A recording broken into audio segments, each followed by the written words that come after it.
I dream of Genie, Aladdin and the genie in the bottle. We Arabs call them Jinn, but are they real? Can they harm humans, according to the Islamic teachings? And why were they mentioned in the Quran? Hello and welcome back to another episode of Chatting with Slava the Jordanian. I'm your host, STJ. Today we brought back your favorite panel, Dr. Ihab Abdurrahim, and my co-host, my one and only, JD Yusef. We thought to create an episode that's a little bit more fun and mystical and talk about one of the concepts as Arab children constantly were reminded of the creation of Jinn and the existence of Jinn.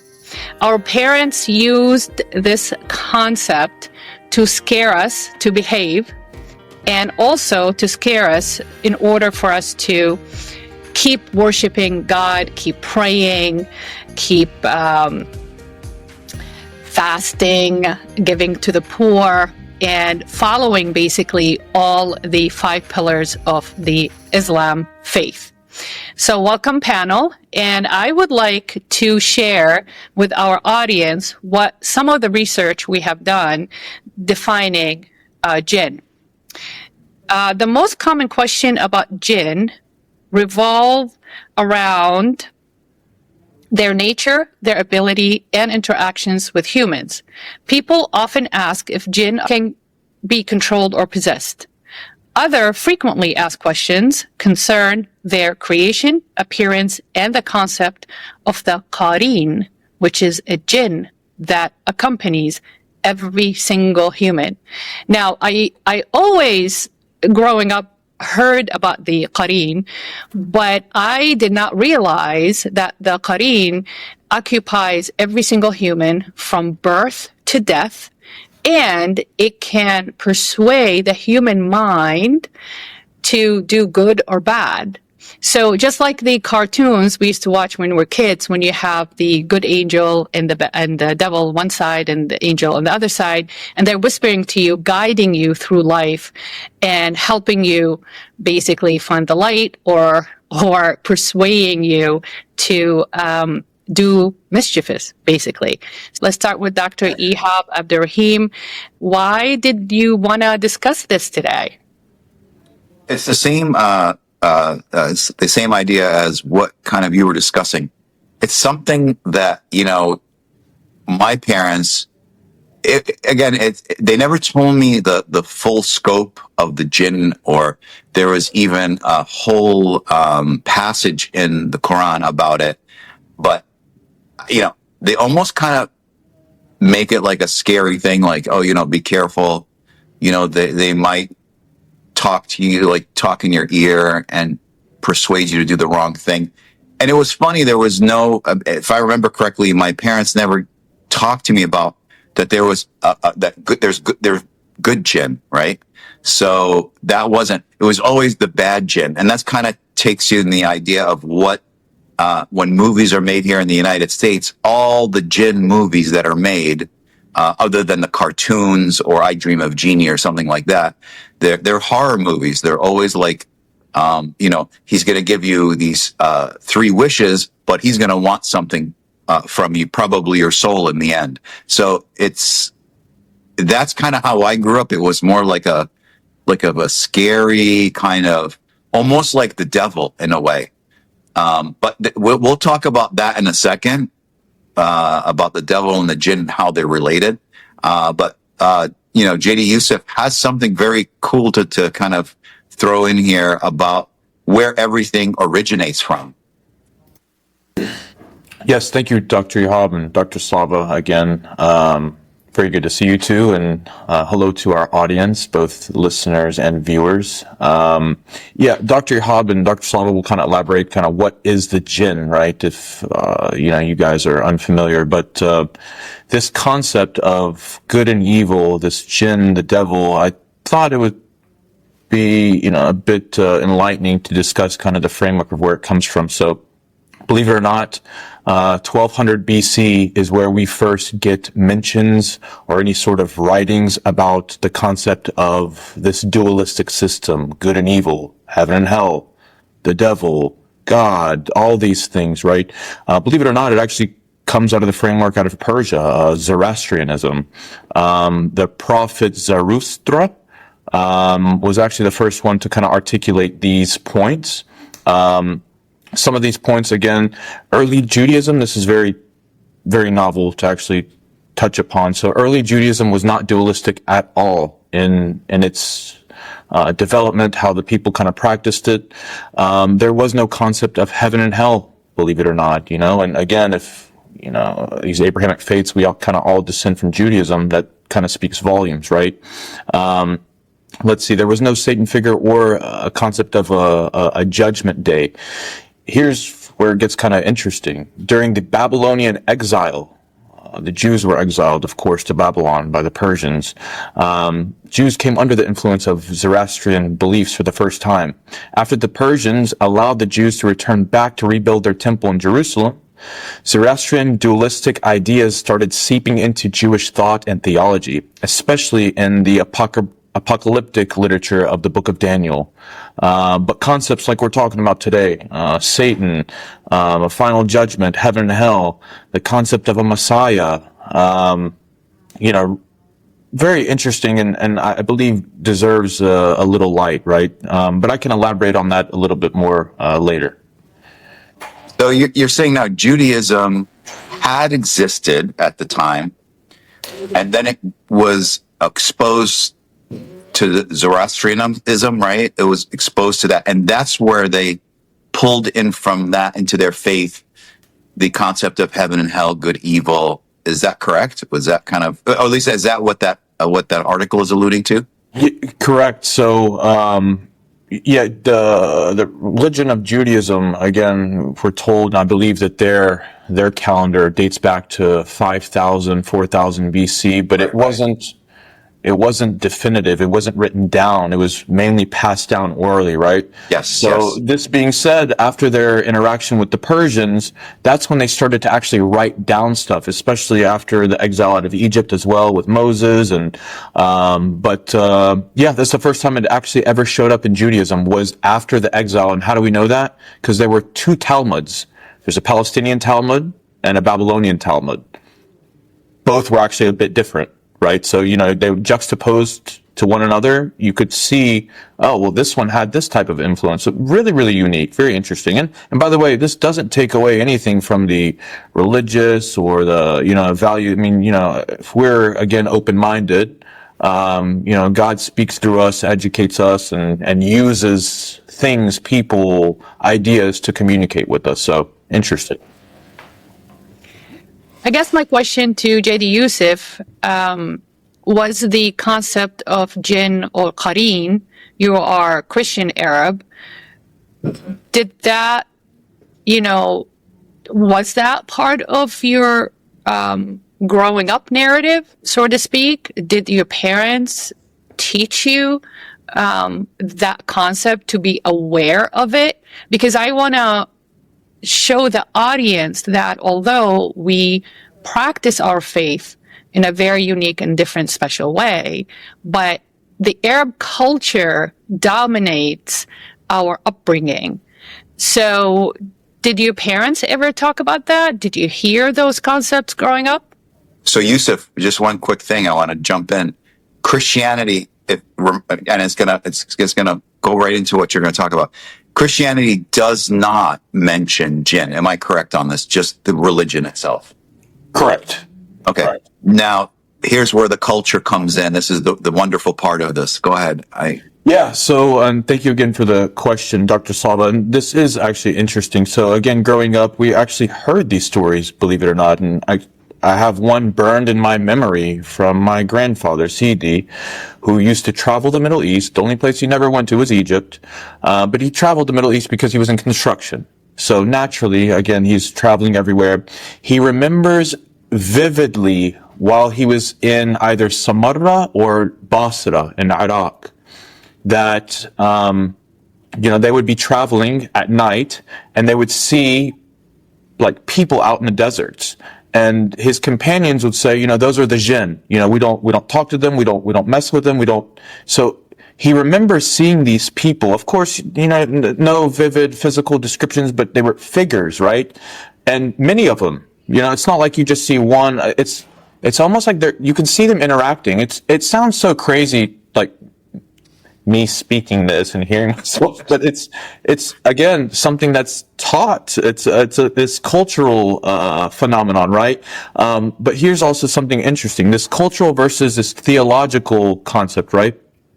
Although, to Dr. Ihab's point, although Christianity does not acknowledge the Jinn at all in its theological approach, especially post-New Testament, Arab Christians still tell similar stories involving the Jinn, haunted places, or beings of fire. These stories actually predate Islam and even Christianity in the region, going back to pre-Islamic Arabian religions where the Jinn were already part of natural folklore. As Semitic people, Arabs have always held strong oral traditional beliefs, and many Christian Arabs continue to share those same folk stories that run parallel to their Islamic counterparts today. Just pretty awesome, honestly. Folk Christianity and religion, regional syncretism. So in many Middle Eastern, North African Christian communities, folk Christianity blends religious teachings with cultural beliefs. So this includes beliefs in the evil eye, curses, dreams, and even the Jinn. You may find Christian families burning incense and reciting special prayers or avoiding special places in certain places because of this association with evil or the Jinn. And I actually have two great examples that I can bring up later that's still found today in Lebanon and in Palestine regarding with Christian communities, I should add. So, but yeah, very interesting. It is interesting to see how so much in common our cultures have, and the similarity between our upbringing, regardless of our spiritual practices. And I said it before, religion is very private. It's an intimate, it's a personal thing. How you worship as an Arab does not matter. Our culture, our folklore, like you mentioned, it's very, very similar. My question is, does history shows that the common beliefs or common customs, did they come from the quote unquote the Bedouin Arab tradition, regardless of the religion, or as the influence of the Islamic Empire really emphasized those tendencies or those practices or those beliefs, or even the belief system that we have that Jinn walks with us every single day. And as a child, my mom always warned me about waswas shaitan, right? Now, I was under the impression that Satan is an archangel. I just found out that is not an archangel. Satan, which is Iblis, is God's first creations, and he is a jinn. But his punishment, one day when he refused to bow to his creator, he was sentenced to basically hell or the underworld, and he didn't like that. So according to what I learned when I was a child is you have God, the angels, right? Under the angels, you have the prophets, then you have the humans, then you have the jinn. So you have the three layers: heavens, earth, and the underworld, basically. And as children, they used to scare us. You don't want to end up in the underworld. You don't want to end up in the underworld. You want to end up in heaven when you pass away. So you better be good and don't listen to waswasat shaitan, which is the whispering of the devil.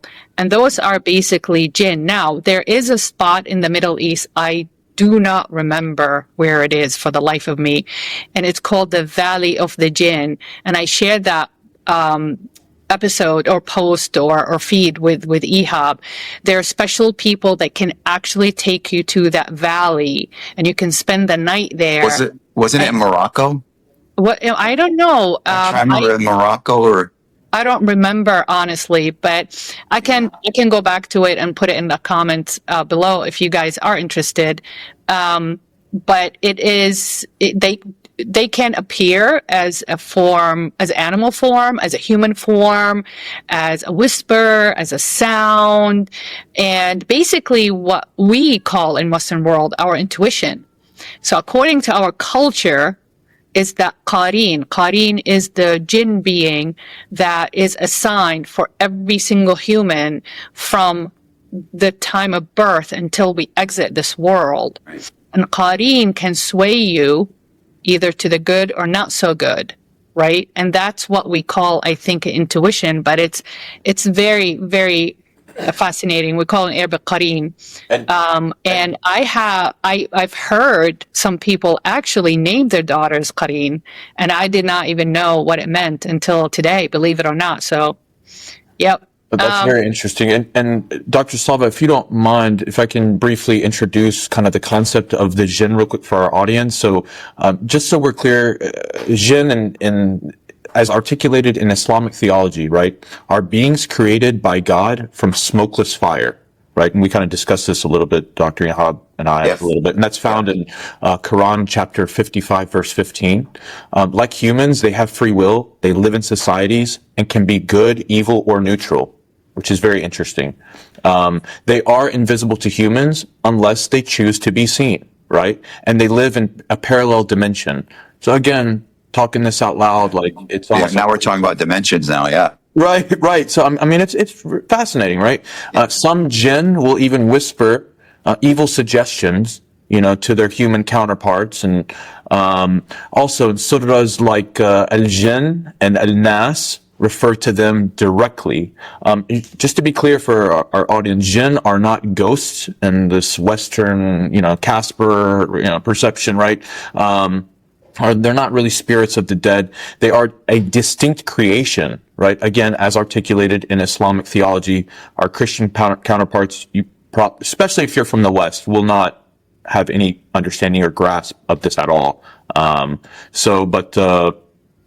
Yeah, interesting. Yes. So, JD, I think when you say the Western world doesn't have a grasp, I believe, this is my thought, that when they talk about demons, along with the devil, right, Satan, I think we can tie this in loosely into Christianity and say, if they have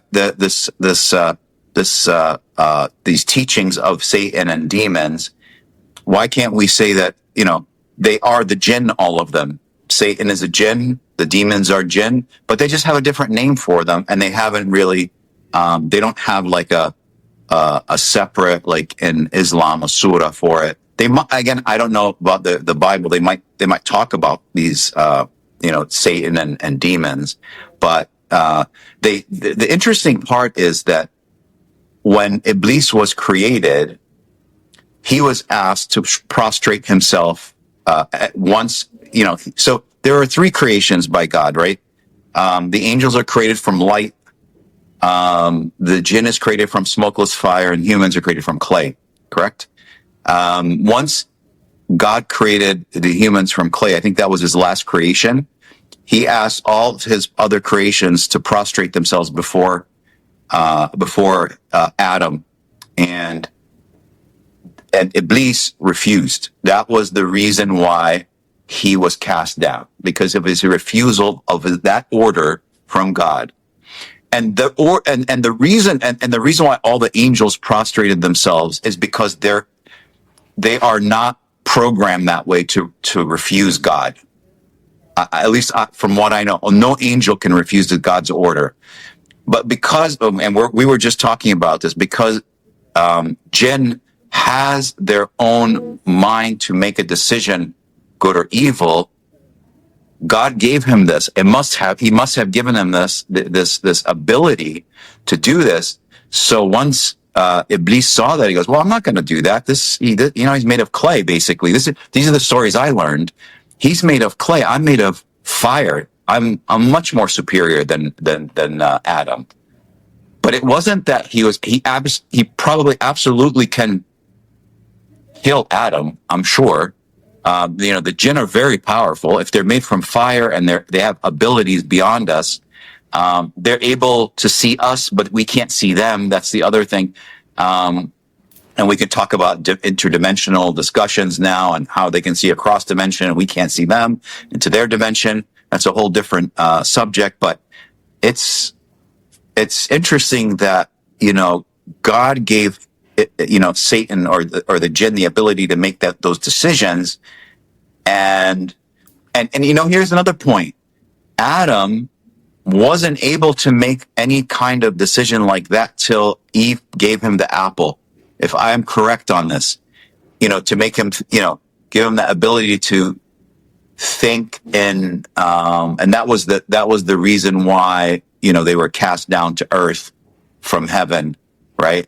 Because they bit into the apple. And it could have been the apple of knowledge. I can't remember what the apple was called, but it provided them that ability to kind of think in that way. And you, Slava, you can correct me about this part. This is the part it gets a little hazy, but I thought that's what the apple was.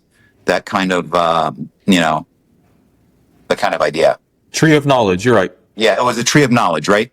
So that tree of knowledge gave them that. Oh boy, they can now make decisions that they weren't making because they were living.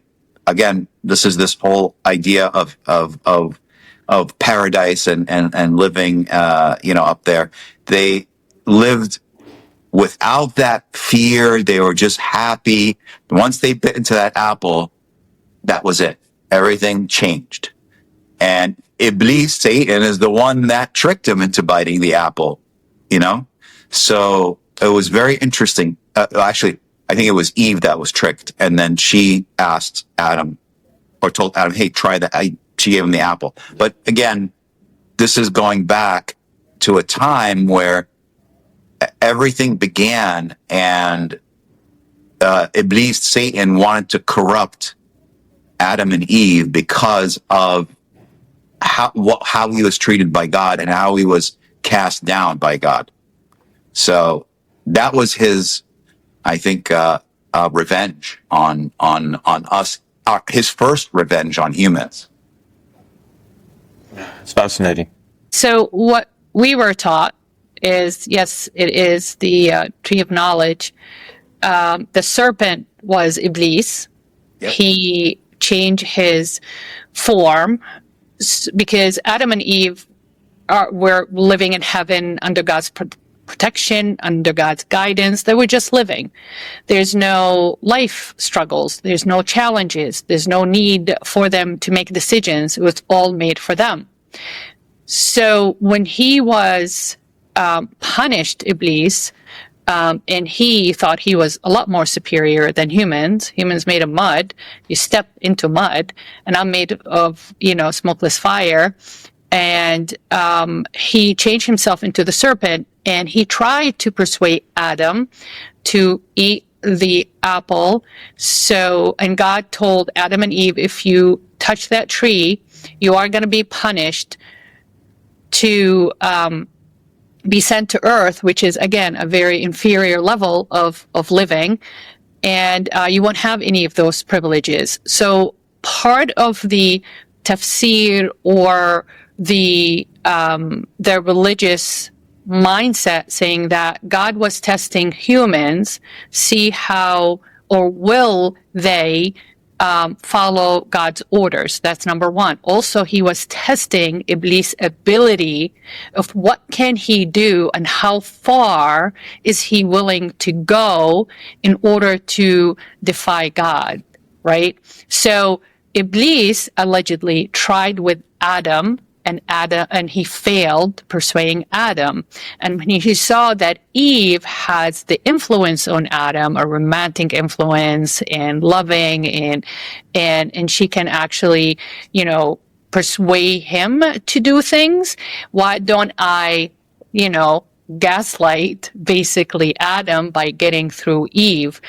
And one of the mindset that see women are weaker than men, where Adam refused Iblis, but Iblis got to Eve because women are a lot more emotional, they're a lot more accessible, they are more persuaded, or they are, whispered to a lot easier than men. So mentally, that concept was born that mentally, emotionally, men are stronger than women from that story. That's what I was taught in grade school. So when Iblis convinced Adam to eat the apple, and that was their punishment, not because of the, apple of knowledge, we were taught that if you could not obey one simple order from the divine, restrain yourself, right, from eating an apple. That's all God was asking. Do not eat the apple. And they could not even follow that. So Iblis wanted to get back to God and say, see, I'm not okay. They're not okay. You think they're superior. They could not even follow a simple order. There you go. And God, of course, didn't have a choice but to drop him into earth. And he said that you can do whatever you want. There you go. I gave you heaven, and it's not good enough for you. Then you can live on earth. And that's when supposedly part of their punishment is having the whispering of the devil, because think about it, God could have control Iblis. He controls everybody and everything, right? He could have just, with a snap of a finger, he could have vanished Iblis forever. But that's our punishment as humans. I was told that God continued to keep Iblis and the devil a part of our path, part of our journey, to constantly testing us, because God would not forget what Adam and Eve have done. Now, Dr. Slava, I have a question for you. Do you think that Adam and Eve had free will prior to biting the apple, or after biting the apple, they had free will? So yes. How did, you're saying emotions, but how did Iblis trick or persuade Eve to bite into the apple and take it to Adam when they neither had free will? They didn't have that free will. So emotions seem to me were involved prior to us getting free will from the apple, basically. So that part is very interesting then. So emotions precede free will then, if that's the case. If that's really the case. There were a couple of theories how Iblis got to Eve. One theory is he manifested himself into Adam, and he came to her at night. Yeah. They can change form, yeah. And he talked her into, let's leave. Let's have, our own mind. Al-waswasa, it's that whisper.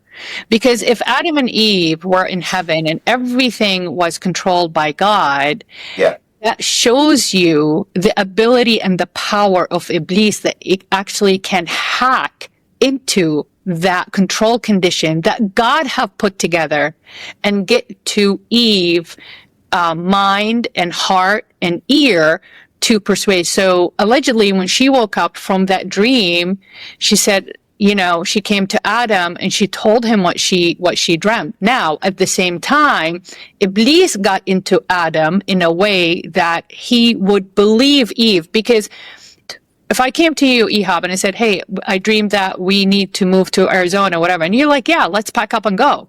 But no, if you did not have that whispering, right, in your ear saying that, yeah, do it, you would say, what are you talking about? This is home. We're not going to Arizona.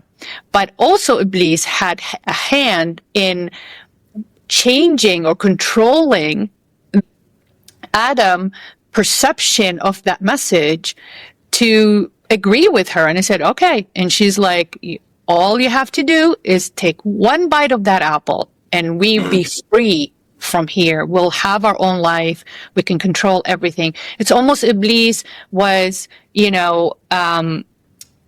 getting into their mind saying, why would you let somebody control your life? You can control your own destiny. You can have your own life. You can move from here. This is boring.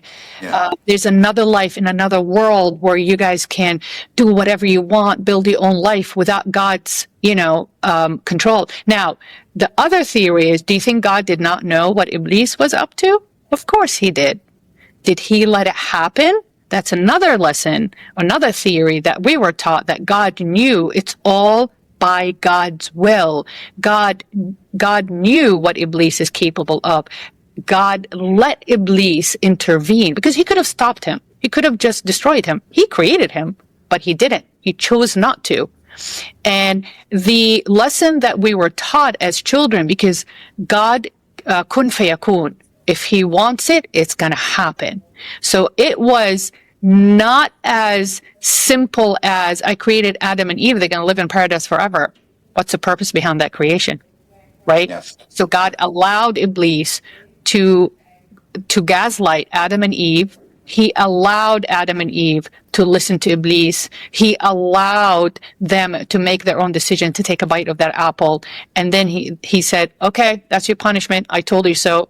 Now you are, you can't live here because if you cannot obey me. Now, being on earth, we're supposed to obey God regardless. So what's the difference? Heaven or earth? It doesn't really matter, right? Yes. But he made it more difficult for us by saying that you have the jinn. Now it's a struggle. Heaven, they did not have that struggle. It was all quiet. It was all bliss. It was all peaceful. It's all good.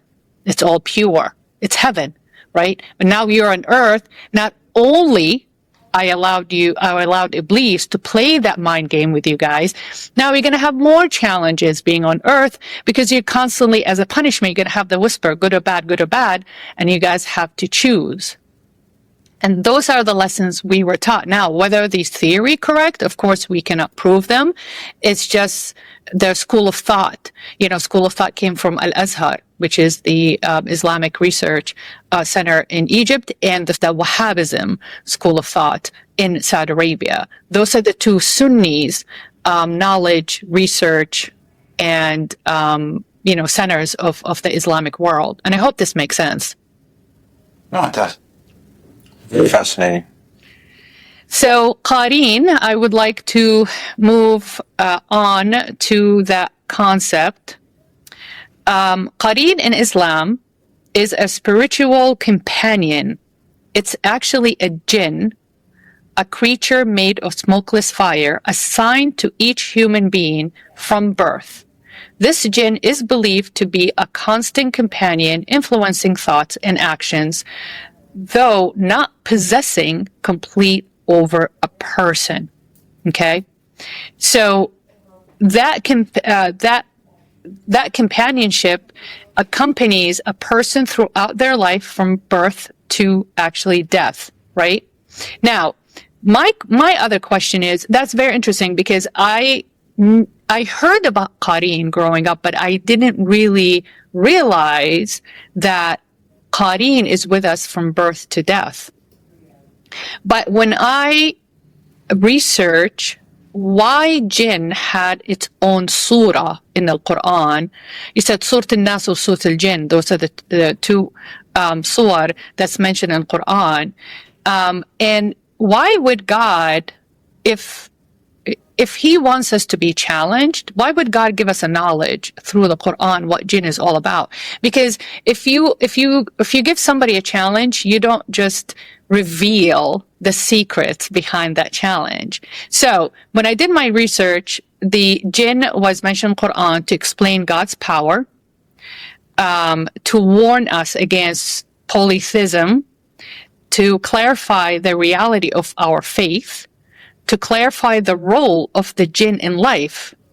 And this is very interesting. The Quran states that the jinn are charged with duties like human, that among them are righteous and wicked, and that they influence people's lives both for good and for evil. And that's true because we were taught that the jinn have exactly almost the same world set up underground. They go to work, they have family, they get married, they have ambitions, they have their own technology. It's almost like a parallel universe. So emphasizing the importance of Quran, that's why the jinn was mentioned. So every surah in Quran that mentions, for example, Surah Al-Tariq. Remember, Ihab, we did the research about it. We should do a whole episode about it. It's fascinating about the pulsing star in the universe. But a lot of the things that Quran mentioned, human even has not understood yet or discovered yet, but that proves the creation and the ability and the power of God, emphasizing the oneness of God.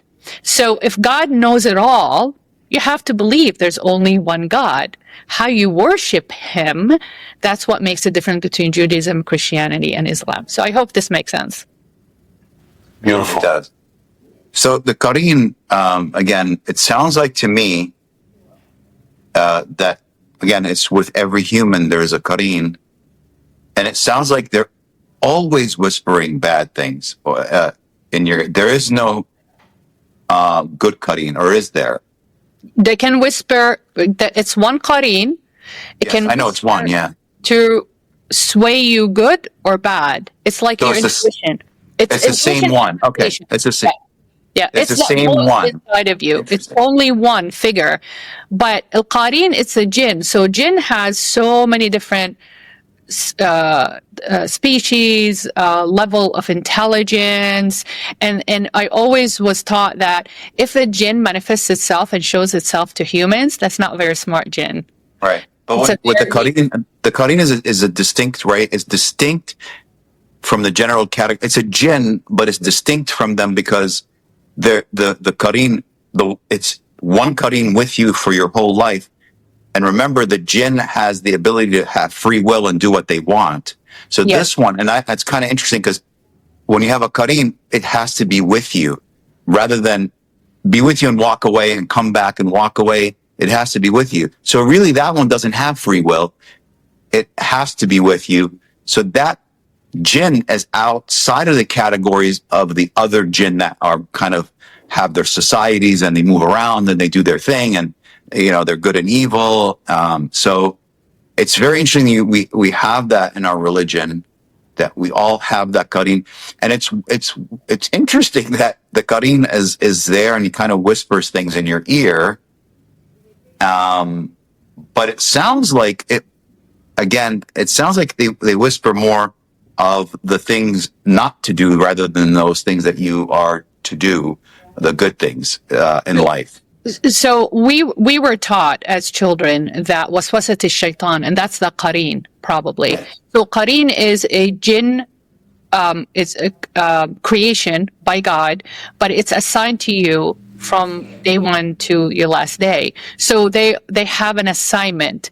And what I was taught, that the reason why one of the punishments that God made for Adam and Eve to have the Qareen constantly pulling you, right? Tugging you back and forth. It's a good or bad. And let's see what you choose. You're constantly being tested as a punishment. And that's exhausting. Yeah. Think about it. Bad. Think about that.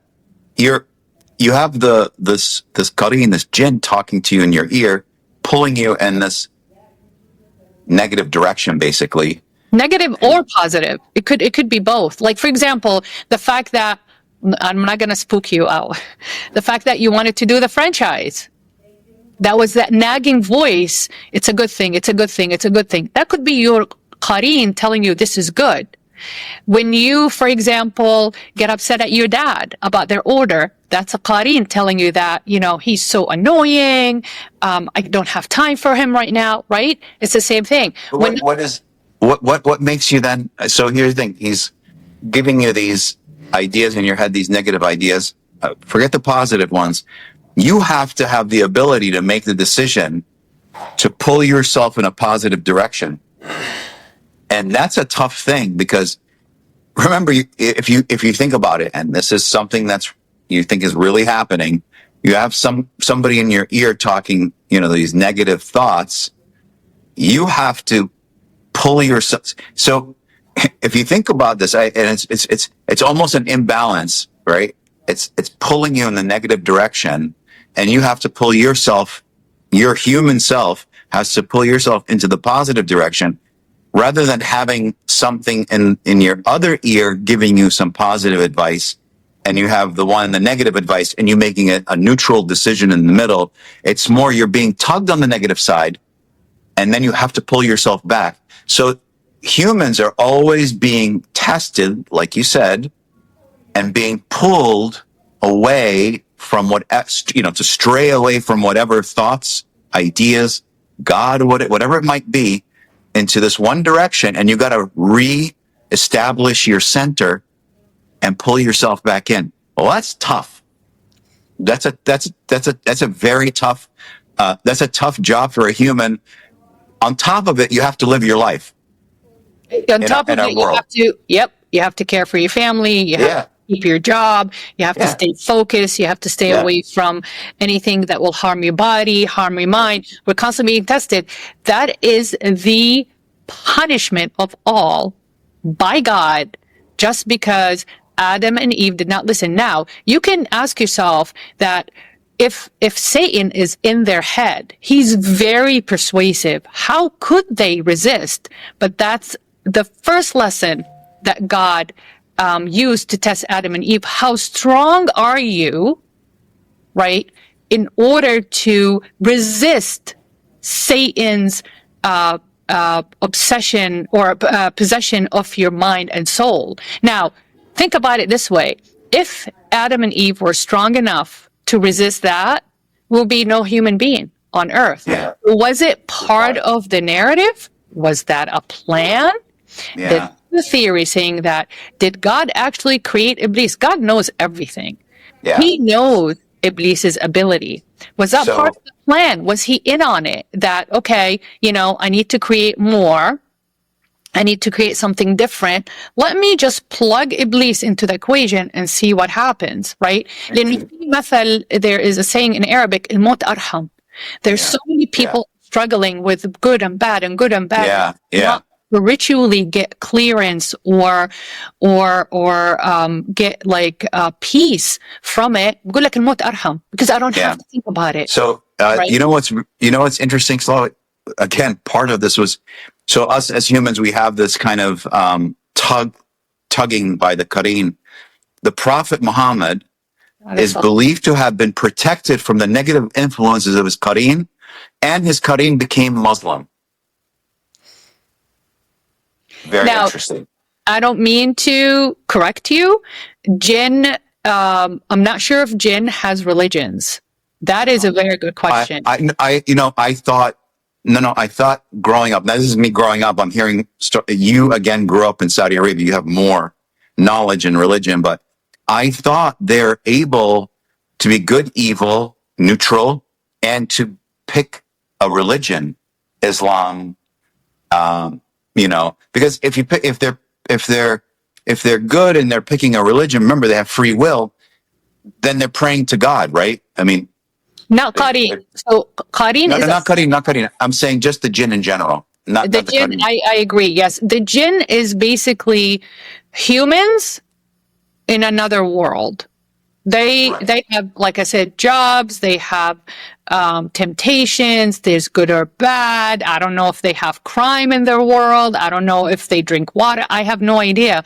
But I saw one of my cousins and one of my siblings actually trying to conjure Jinn, and that did not end up very well. So there are a group of people in Saudi Arabia, and you can't see their face, mostly women, and they can actually, in order to invite them into their house, you have to do this ceremonial chanting for them to enter, because if they enter their house and your house and they conjure Jinn, they need to be able to leave too. So I saw my cousin got elevated off the floor and he was almost seizing. He almost died. And one of two of my siblings were there. And I cried and I said, stop, you need to stop, you're killing him. And the woman that was conjuring, they were all sitting on the floor. I couldn't see her face. And then the moment I intercepted that, he got slammed down on the floor and he calmed down and she vanished. She just took off. I don't know where she went. I don't know. I didn't hear a door slamming, maybe because we're so busy trying to comfort my cousin. But that's one of the things that young people in Saudi Arabia will attempt to do in order to challenge it, and it's crazy and it could be dangerous. And it was, he got in big trouble. But if you get in big trouble, try to conjure or hire these people to conjure jinn, why don't they in Saudi Arabia, kick those people out or prevent them? It's not a crime. They didn't go after the lady, right? But, my cousin and my siblings got in trouble by my parents, but it's allowed and it's okay in Saudi Arabia, I'm saying, to reconnect, because one of the reasons that is okay is that this is God creations and you should not be scared or fearful, right. Especially if you're a good soul. If you're a good soul and you're very, very strong, they're not going to be able to hurt you or get to you. That's different. Qareen is assigned by God for every single human as our punishment to have that tug of war for our lives. And that's why they recommend meditate, pray. Why do you think we pray 5 times a day, Ihab? To keep that Qareen in balance, right? Because Qareen worships God. It has God's orders. So if you are pious and if you are pure and if you're constantly balanced and you're praying and you constantly in touch with your divine, the Qareen has much less chance or opportunity to sway you into the darkness, into the world of sin. So it's funny, we talk about the jinn, we have a Qareen. Here's another one that we talk about, but I didn't know it was a jinn. I was kind of researching this. Afrit. Afrit is a type of jinn. Yes. Okay. They're malevolent. They're cunning. They're there to really, they're bad. They're the bad jinn called Afrit. That's again a type of jinn, but they're very mischievous. And they're very mischievous. Children, when we acted up and we went nuts, we were just crazy. My mom used to say, Malik rakbik afrit, right? Settle down, right? Yeah. You have afrit in you, because they are the mischievous, they're not listening. Yeah. They're like the little clowns, right? But they can appear, especially they get children, because children are very vulnerable. They don't have the knowledge and they don't have the life experience to realize that. And I agree with you. But they're very powerful, right? And they have magical abilities, which I think all jinn do, but these specific ones have those abilities. And I think if we kind of pull this into mythology a little bit and theology, Afrit might be the ones that you conjure to ask for a wish.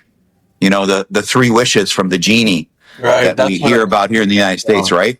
Yeah. That's maybe that subset of jinn, Afrit, is the one that does that for you. Now, I would believe all jinn have the magical abilities. They're very powerful. They're made of fire, so it's not like they're some weak beings. They're very powerful beings. And I would think if I were to categorize them in power, I would say angels are the most powerful, and then jinn are second, and humans are the least more. I think humans are the most fragile of all the beings. And if I'm pulling this all together, we have a lifespan of whatever number of years, 100 years, whatever we live. I don't believe jinn die. I have never heard that in my life. Yeah. Nor do angels die, of course. Right. So if they're eternal, like angels, then, a Qareen that's with you, think about this, a Qareen that's with you, when you die, where do they go? They go to another person that is born? There's a theory that Qareen is our soul. Right? Remember, the souls, you cannot destroy the soul, right? It gets recycled. So maybe. It comes back. Yeah. It comes back in a sign. Now, to answer your question, humans are the most inferiors of God's creation. Of course. We're the most inferior because we God gives us life and takes it away. That's how easy it is, right? Boom, you're in, you're in, you're out. Super easy. It could be within moments, So Al-Qareen, it's assigned by God, and they have the order and the authority to play with our mind, right? And testing us. How strong are you? How strong JD Yusef, what do you think?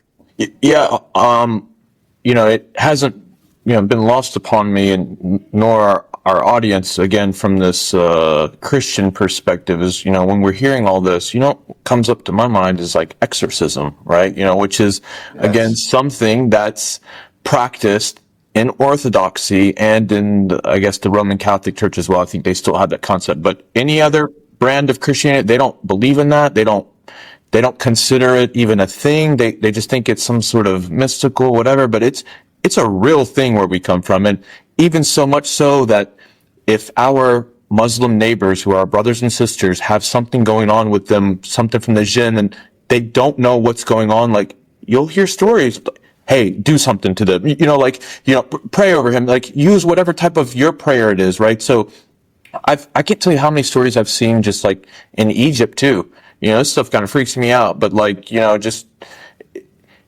they manifest themselves in people in certain ways. And again, you come speaking, Jesus or God or whatever, like they kind of act a certain type of way. But, and also interesting, we're talking about priests and exorcism, but in these villages in Lebanon and Palestine, some of these elderly women actually have, if not the same amount, of power as maybe these priests who, again, come in, saying these prayers and trying to do whatever they can to kind of help mitigate the situation at the time, right? So, but very, very interesting. Egypt, remember, is thousands and thousands of years old, okay? They did believe in magic. The magic, it's very mystical. When you go to Egypt, it's not you feel you're possessed, but you feel this aura that, takes over you. And I always tell people that when I'm in Egypt, from the day I land till the day I leave, I'm constantly laughing, constantly, with no chemical influence at all, right? It's just because the environment is so mystical and you can feel the ancient wisdom, the ancient culture, the ancient vibes about the whole country. Everybody is like, you're like in Harry Potter, everybody is like high on something, high on those vibes and frequency. And for somebody like me who is a believer and I'm an empath, I feed into that spirituality. It really consumed me to the point that every night I went back to my hotel room and I got into bed. I just sobbed. I cried, not because I was sad, not because I was in pain. I was just happy. It was such a spiritual pilgrimage to my spirit. It has nothing to do with Islam. Of course, Islam, hearing al-adhan, praying on all the three of the most, famous mosques that I always dreamt about. Dreaming, being in Al-Azhar, meeting Sheikh Ahmed al-Tayyib on the plane of all places, and sitting next to him, praying together, looking through his eyes to see the peace and the wisdom of Al-Azhar. He is the dean of Jamiat Al-Azhar. That was a very, very special journey for me. And then coming back to the West, and I came back transformed, spiritually transformed. But I think because of the ancient civilization of Egypt that has been intact for thousands and thousands of years, that alone is a proof of what Egyptian can do, the spirit of the Egyptians, the spirit of North African. But I've been to Tunis. My parents been to Morocco, right? They told me, my dad lived in Egypt, like I said, from 8th grade all the way through college. He's been to Morocco, he's been to Tunis. It's not the same. Egypt is so different. But enough about advertising for Egypt. So I'll tell you something interesting. We talked about Qareen. That's a type of jinn that walks with you. We talked about the Afrit, which is the one that, like you said, Yirkabak Afrit, like it jumps in you. Okay, so Afrit kind of, I would say, is the possession part of, in Christianity where you get possessed. That's Afrit. You get possessed, and that's when they, in Catholicism and the Orthodox, talk about, you're possessed by a demon. Again, we can equate demon with jinn, afrit, same thing. Yep. And, and they have an exorcism, right? There's one more jinn, again, another one. And if I'm pronouncing this correctly, I don't know if Slava's ever heard about him. It's called a marid or mard. And it's a very powerful jinn. There's many of them. And it's one of the strongest. They frequently associated with the sea and the coastal areas and known as the mastery of weather and storms. They are known for their ability to change appearance and are sometimes associated with the ideas of Jeannies. So this is kind of where we talk about Jeannies here. That concept comes from. So a marid or a marad, it's a derivative of being sick. When we could not explain what's going on with somebody, a relative or neighbor or friend, ijalul marad, right? We don't know what it is. It's just ijalul marad. So they're dizzy, they're throwing up, they're weak. So it's constant, struggle between, and God created these things to interfere in our well-being, to test us, right? When somebody has al-marad, marid, and we don't know what's going on, that's it. You'd be واحد بيستسلم. It's like, this is God's will, right? Live through it. And that's what God has written for you. But in order to fight it, you're going against, God's will. You're going against God's wish, God's order. So all these creatures, whether it's Iblis or Jinn, Marad, Marid, Qareen, Afrit. Al-Afarit, by the way, they're in and out. They're really quick. They create mischief and then they go. They're not with you all the time. So it's that mood feeling that, what's wrong with me? I'm not focused, or I'm all over the place, that kind of thing. هذا اسمه العفريت. But it's fascinating how that culture has engulfed a lot of the customs that we have, whether Christian, Jews, or Muslim Arabs. So unfortunately, we have reached the end of our hour. Thank you guys for watching. Thank you for listening. And as a reminder, these episodes are uploaded every single Wednesday on the Spotify and Apple podcast platform. And they're available for you to watch on the YouTube channel of the Greenwood Partners. And please, if you like this content, like, share, and subscribe, and push the notification button so you do not miss any episodes. Thank you so much for our panel, Dr. Ihab and JD Yusef, for coming on today. And I hope you guys like this content. Let us know in the comments below. And I hope to see you next time. This is Slava, the Jordanian.